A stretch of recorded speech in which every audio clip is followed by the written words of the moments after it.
샬롬. 하나님께서 복된 하루 허락하여 주셨습니다. 참된 기쁨과 감사가 여러분과 저희 삶 가운데 있기를 소망합니다. 먼저 찬양으로 영광 올려드리는데 찬송가 338장 내 주를 가까이 하게 함은 함께 찬양합니다.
오늘 허락하신 말씀은 누가복음 8장 50절입니다. 예수께서 들으시고 이르시되 두려워하지 말고 믿기만 하라. 그리하면 딸이 구원을 얻으리라 하시고, 지난번에 함께 나눴듯이 누가복음 8장 40절에서 56절 이게 본문인데 그 전체 읽지 않았지만 그 본문 가운데 두 사람이 등장하죠.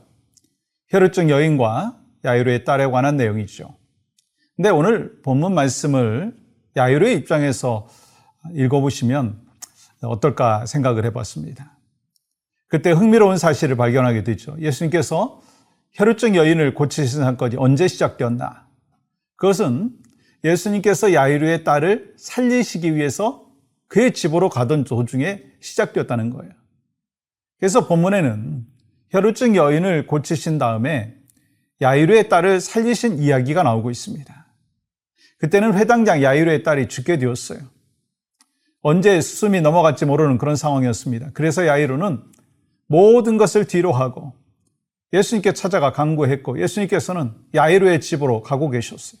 그러던 중에 혈루증 여인이 예수님의 옷을 만짐으로 고침을 받게 되었어요. 여러분 한번 상상해 보십시오.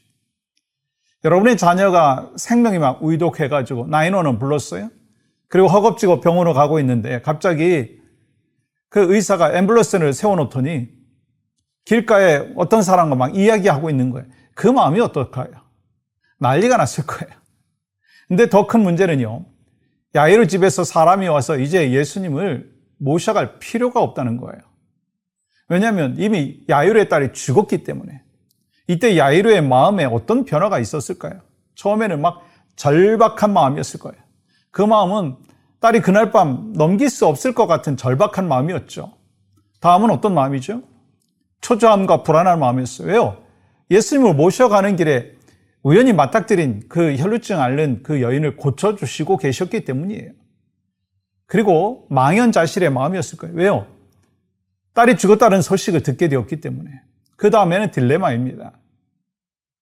죽은 딸에게 예수님을 모셔가야 할지 말아야 할지 고민에 빠져 있기 때문에 그런 상황이죠.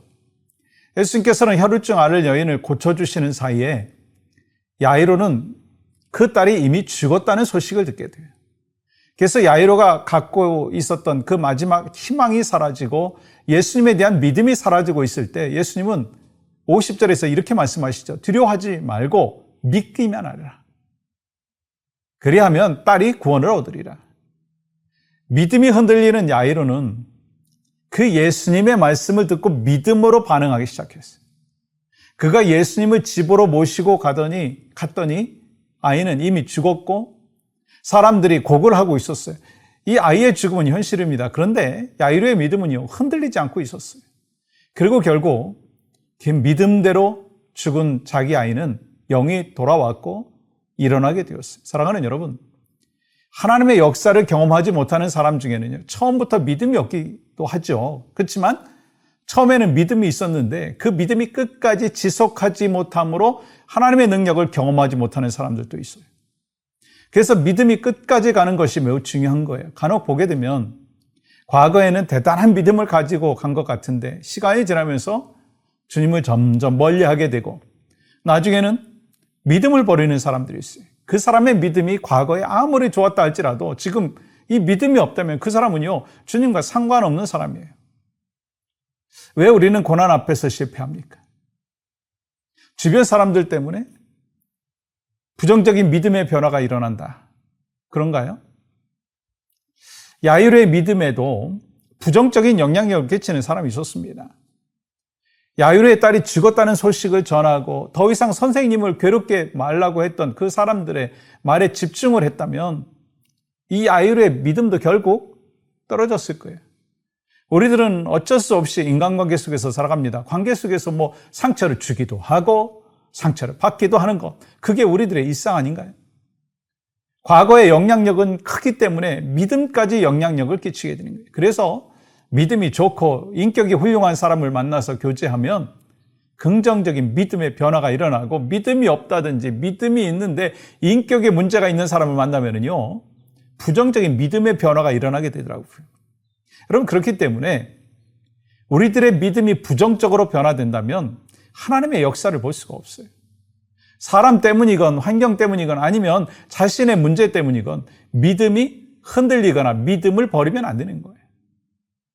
여러분, 우리 눈에 환경이 너무 크게 보이게 되면 믿음은요, 부정적으로 변하게 되더라고요.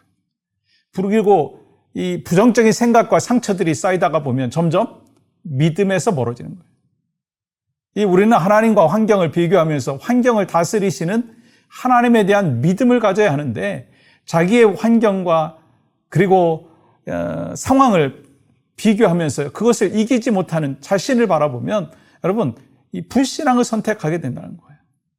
여러분, 믿음이 무엇이라고 생각하십니까? 하나님으로부터 온 것이고 하나님을 하나님으로 믿는 거예요. 모든 문제를 하나님께서 해결해 주실 것을 믿고 하나님께 맡기는 것이 믿음입니다. 여러분, 이러한 믿음이 여러분에게 있으신가요?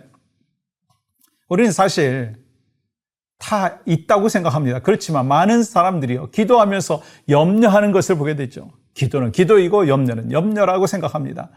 염려는 뭐죠? 바로 여러분의 기도를 모두 nothing, 아무것도 아닌 것으로 만들 수 있다는 거예요. 여러분이 하나님 앞에 어떤 기도를 드렸든지 염려라고 하는 것은요, 여러분의 기도를 모두 nothing으로 만들 것을 우리는 기억해야 된다고 하는 거예요. 여러분과 저는 믿음이 있어야 합니다. 왜요? 믿음이 없이는 하나님을 기쁘시게 할 수 없기 때문에. 여러분, 이 말씀은 믿음이 있어야 하나님을 기쁘시게 할 수 있다는 거예요. 그러면 어떤 믿음인가요?